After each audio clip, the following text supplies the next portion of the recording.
13 milliards de francs, 13 milliards, c'est le montant d'argent suisse cotisé par les Suissesses et les Suisses comme vous et moi qui dort en ce moment sur 1 400 000 comptes oubliés à la Fondation Institution Supplétive. Si vous avez changé d'employeur dans votre carrière, si vous avez eu une période de chômage, si vous êtes parti à l'étranger un moment, statistiquement, vous avez peut-être de l'argent qui vous attend. Vous ne le savez pas. Et c'est la moindre des 3 choses que personne ne vous a jamais expliquées sur votre deuxième pilier. En quelques minutes, 3 choses. Où est votre argent? Comment se calcule ce que vous toucherez à la retraite? Et les 3 observations courantes qui peuvent ouvrir une réflexion. Et si vous avez plus de 55 ans, restez jusqu'à la fin. Les questions à explorer avec votre caisse de pension ne sont pas les mêmes qu'à 30 ans.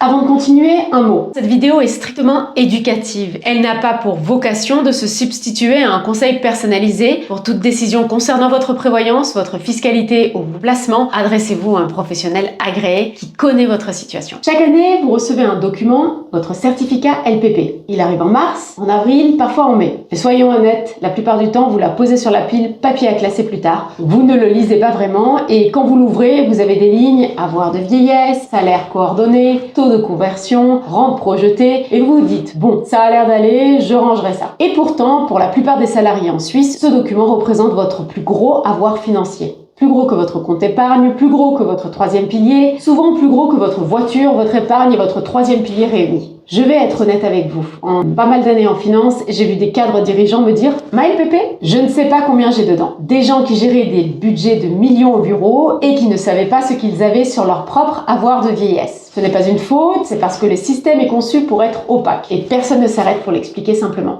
Avant de plonger dans les chiffres, je vous donnerai à la fin les 2 sites officiels gratuits qui permettent de vérifier si une partie de ces 13 milliards pourrait vous appartenir. Pour comprendre la LPP, il faut remonter à 1985. En 1985, la prévoyance professionnelle existait, mais elle était volontaire. Certaines entreprises l'offraient, d'autres non. Le résultat des énormes inégalités à la retraite. Le 1er janvier 1985, la loi LPP entre en vigueur. La prévoyance professionnelle devient obligatoire pour tous les salariés au-dessous d'un certain seuil de revenus. C'est ce qu'on appelle le 2e pilier. Le système suisse repose sur 3 piliers. Le premier, l'AVS, c'est la solidarité pour tous. Le 3e, le 3A, c'est la prévoyance privée, et au milieu, la LPP, le pilier obligatoire qui passe par votre employeur. Et voici le chiffre que personne ne vous donne jamais clairement. Pour la plupart des salariés suisses, l'avoir LPP représente le plus gros patrimoine financier de leur vie active. Plus que tout ce qu'ils ont en banque réunie. En 2026, le seuil d'accès à la LPP est de 22 680 francs de salaire annuel, inchangé par rapport à 2025. En dessous, vous ne cotisez pas obligatoirement. Au-dessus, oui, et votre employeur paie au moins la moitié. Imaginez la LPP comme un grand coffre collectif, mais à l'intérieur, vous avez votre propre tiroir personnel. Chaque mois, votre salaire arrive, et avant même que vous le receviez, une partie est automatiquement versée dans votre tiroir. Et votre employeur double au minimum ce que vous mettez. C'est obligatoire, vous ne pouvez pas refuser. Vous ne pouvez pas y toucher avant la retraite. Sauf 3 exceptions précises qu'on verra plus tard. Et le tiroir grossit chaque mois, chaque année, avec un intérêt minimum garanti par la Confédération. Pendant 40 ans de carrière, ça finit par représenter un avoir conséquent. À la retraite, vous ouvrez le tiroir et vous avez le choix. Le tout rentre, un revenu mensuel à vie, même si vous vivez jusqu'à 120 ans. Le tout en capital, vous touchez tout d'un coup, ou une combinaison des deux.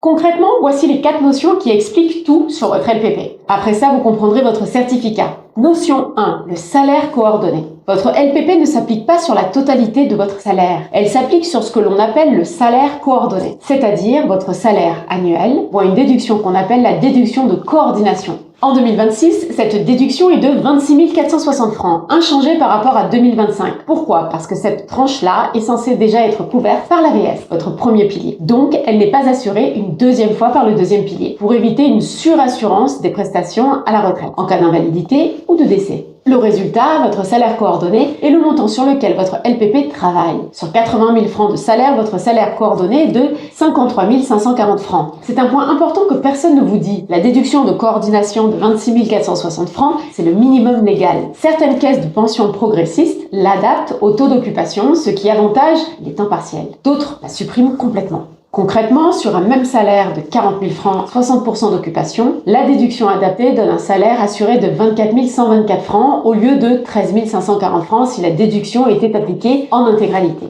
La différence sur 40 ans de carrière, c'est massif. Pour savoir ce que votre caisse fait, regardez votre certificat LPP ou demandez-le directement à votre caisse. C'est ici que le piège classique se cache pour les temps partiels, surtout pour les femmes après une naissance à 50 ou 60%. Si votre salaire descend sous le seuil, vous ne la cotisez plus. Et la déduction de coordination fixe mange une plus grande portion de votre salaire. Mais ça, c'est un sujet pour une autre vidéo entière.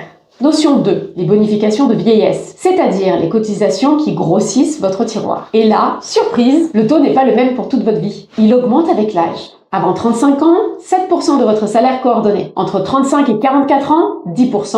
Entre 45 et 54 ans, 15%. Dès 55 ans, 18%. Et c'est partagé au minimum 50-50 avec votre employeur. Mais beaucoup d'employeurs paient plus que la moitié. C'est même un élément qui se voit rarement, mais qui peut changer significativement la situation à la retraite. Notion 3, et c'est probablement la notion la plus critique, le taux de conversion. À la retraite, un tiroir contient un capital, disons 500 000 francs. La caisse de pension transforme ce capital en rente annuelle en multipliant par un pourcentage. C'est le taux de conversion. Le taux légal minimum est de 6,8% fixé par le Conseil fédéral. Mais ce taux légal ne s'applique qu'à la part obligatoire de votre avoir. La plupart des caisses de pension appliquent un taux plus bas, autour des 5,30% en moyenne en 2025, sur la part qu'on appelle surobligatoire. C'est-à-dire la part au-dessus du minimum légal. Et c'est là que la situation se complique pour les plus hauts revenus. Plus votre salaire est élevé, plus la part surobligatoire de votre avoir est grande, et plus le taux qu'on vous applique à la sortie peut être bas. Sur un avoir de 500 000 francs, l'écart peut représenter 7 500 francs de rente en moins par an, à vie.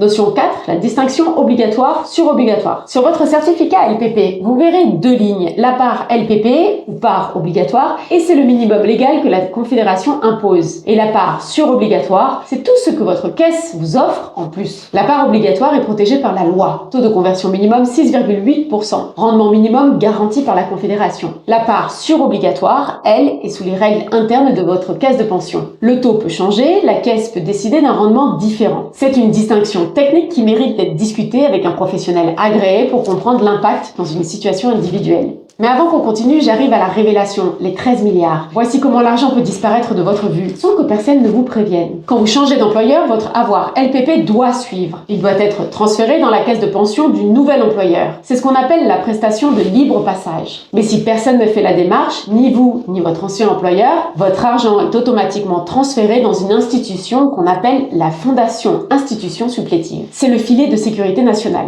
Aujourd'hui, la supplétive gère 1 400 000 comptes. 62% sont sans adresse valable. Ces comptes représentent 5,6 milliards de francs sur les 13 milliards totaux gérés par la Fondation. Le montant moyen récupérable selon les services spécialisés, autour de 10 500 francs. Le taux d'intérêt appliqué à la supplétive est généralement bas, comparativement au taux que d'autres institutions de libre passage offrent sur le marché. Sur 20 ans, l'écart de rendement peut représenter une différence significative, selon les options et les conditions du marché. Maintenant, la bonne nouvelle, une vérification gratuite est possible, et en quelques minutes. Le service officiel s'appelle la centrale du deuxième pilier. Il est gratuit, vous avez besoin de votre numéro AVS, vous l'avez sur votre carte d'assurance maladie. Vous remplissez le formulaire, et dans les semaines qui suivent, on vous dit si des avoirs existent à votre nom et où ils sont. Beaucoup de personnes choisissent de faire cette vérification en week-end. Ça prend 10 minutes, que vous trouviez ou non, c'est une vérification gratuite que la loi met à votre disposition. Et si vos avoirs apparaissent à votre nom, ce sont plusieurs milliers de francs qui vous attendent, et parfois depuis longtemps. 3 exemples illustratifs, pas de recommandation. L'objectif est de visualiser comment le mécanisme s'applique à des situations différentes. Léa, 28 ans, salariée en marketing, 75 000 francs par an. C'est son 3e employeur depuis ses 22 ans. À 22 ans, premier job à 55 000 francs. Sous le seuil, pendant les premiers mois, à 24 ans, 2e employeur, 65 000 francs. Et depuis 2 ans, son 3e. À aucun moment, elle n'a fait la démarche pour vérifier que ses avoirs LPP ont bien suivi. Statistiquement, il y a une vraie chance qu'au moins une partie soit dans un compte de libre passage qu'elle ne connaît pas. Première étape technique, la vérification sur la centrale du deuxième pilier. C'est gratuit et c'est officiel. Si des avoirs apparaissent dans un compte oublié, plusieurs options techniques existent. Un transfert vers la caisse de pension de l'employeur actuel ou un transfert vers une institution de libre passage. La supplétive applique généralement un taux d'intérêt bas comparativement à d'autres options du marché. Pour comprendre si un transfert serait pertinent dans la situation de Léa, c'est une question à explorer avec un professionnel agréé qui regarde le cas individuel. Thomas, 42 ans, frontalier, 130 000 francs par an. Il travaille en Suisse depuis 15 ans, 2 employeurs. À 130 000 francs, une grande partie de son avoir est dans la part surobligatoire. C'est là que le taux de conversion à la sortie est plus bas. Pour Thomas, comprendre la part obligatoire versus surobligatoire de son certificat, c'est savoir s'il a intérêt à demander rente, capital ou une combinaison à la retraite. Ce n'est pas le même calcul que pour Léa. Je le redis, ces chiffres sont illustratifs. Ils dépendent du règlement spécifique de chaque caisse de pension. Sur votre certificat, vous verrez vos chiffres réels. Et chose que les frontaliers gagnent à explorer, le départ définitif de Suisse modifie ce qui peut être versé en capital.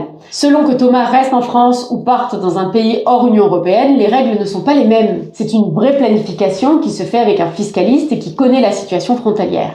Catherine, 56 ans, 110 000 francs, 4 employeurs dans sa carrière, une période de 18 mois en indépendante et un congé parental étendu de 8 mois entre 2 jobs. Catherine est exactement le profil type qui peut avoir des comptes oubliés. Ces 4 changements d'employeur, ces 4 opportunités que son avoir aurait pu se retrouver dans la supplétive. Sa période d'indépendance, c'est un trou de cotisation. Son congé parental, c'est un autre trou. Pour Catherine, à 56 ans, 3 questions techniques se posent. Premièrement, vérifier qu'aucun avoir n'est oublié. Deuxièmement, comprendre si des rachats LPP volontaires pourraient être pertinents pour combler les trous, surtout vu son taux marginal d'imposition. Troisièmement, exploser les options rente versus capital pour la retraite. Cette planification à son âge se fait avec un conseiller en prévoyance agréé. Et l'observation la plus chère que je rencontre sur la LPP, vous l'avez peut-être déjà vécue, on y arrive. 3 observations courantes que j'ai déjà rencontrées dans ma carrière sur la LPP. Pas des règles universelles, des situations qui peuvent ouvrir une réflexion personnelle avec un conseiller agréé. Observation 1. Ne pas avoir vérifié si des avoirs LPP existent à son nom. C'est la situation la plus répandue. Beaucoup de personnes ne savent pas que la centrale du deuxième pilier existe. Ils découvrent leurs comptes oubliés par hasard. Un courrier des années plus tard. Ou jamais. Vérifier auprès de la centrale du deuxième pilier est gratuit et prend environ 10 minutes. Pour les personnes qui ont eu plus d'un employeur dans leur carrière, c'est une démarche que beaucoup de conseillers en prévoyance recommandent dans le bilan de mi-vie. Observation 2. Laisser durablement son avoir à la fondation institution supplétive. La supplétive sert de filet de sécurité nationale, elle n'est pas conçue pour optimiser le rendement de l'avoir. Le taux d'intérêt qui y est généralement appliqué est plus bas que celui que d'autres institutions de libre passage proposent sur le marché.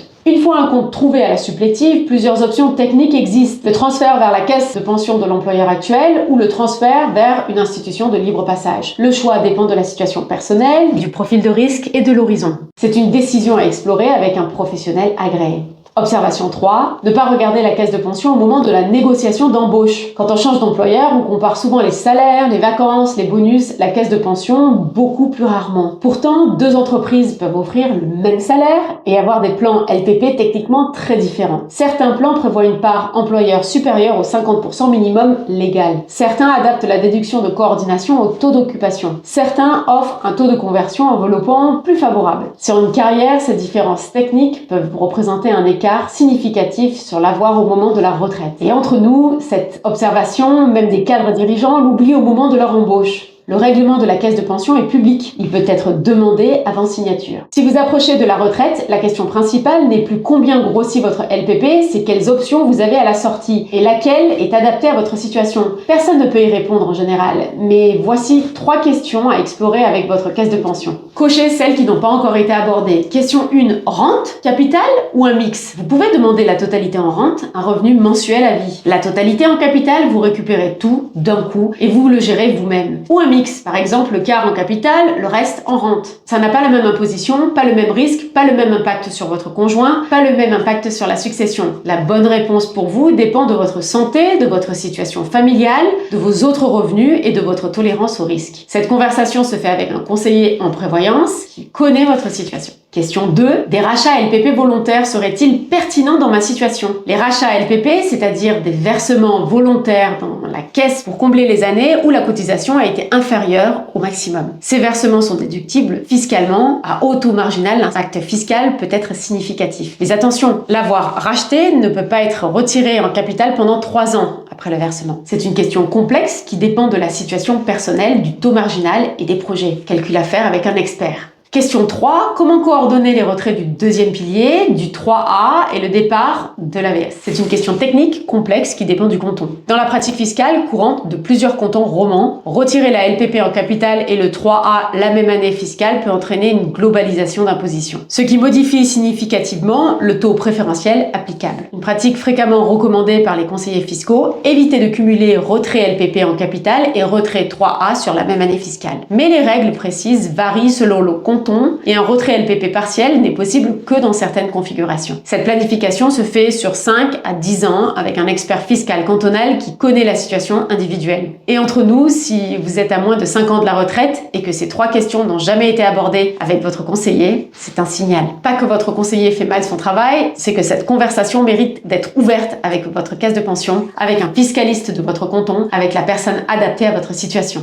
Si vous retenez 3 éléments pédagogiques de cette vidéo, premier, la centrale du deuxième pilier sur sfbvg.ch est un service public officiel et est gratuit. Beaucoup de personnes l'utilisent pour vérifier si des avoirs LPP existent à leur nom. C'est une démarche qui prend une dizaine de minutes. Deuxième, le certificat LPP contient 2 lignes clés, part obligatoire protégée par la loi avec un taux de conversion minimum de 6,8% et part surobligatoire gérée selon les règles internes de la caisse. Cette distinction explique une grande partie du calcul de la rente à la retraite. Troisième, pour les personnes de plus de 55 ans, 3 questions techniques se posent: rente ou capital, rachat LPP volontaire et coordination des retraits prévoyance. Ces questions méritent une conversation avec un conseiller en prévoyance agréé qui examine la situation individuelle. La LPP, c'est probablement votre plus gros avoir financier de votre vie active. Il se construit chaque mois sans qu'on le voie, mais il attend à la retraite. Comprendre comment il fonctionne, c'est une étape pédagogique. Choisir comment l'utiliser à la sortie, c'est une autre conversation qui se fait avec un conseiller en prévoyance ou un expert fiscal agréé qui connaît votre situation. Et vous, combien de comptes LPP pensez-vous avoir? Avez-vous déjà cherché sur sfbvg.ch?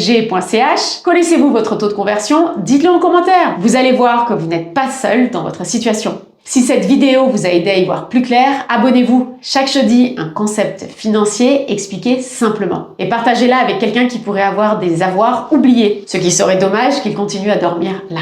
Et maintenant que vous comprenez la LPP, regardez la prochaine vidéo sur les intérêts composés. Parce que ce qui se passe à l'intérieur de votre LPP pendant 40 ans, c'est exactement ce mécanisme. À très vite.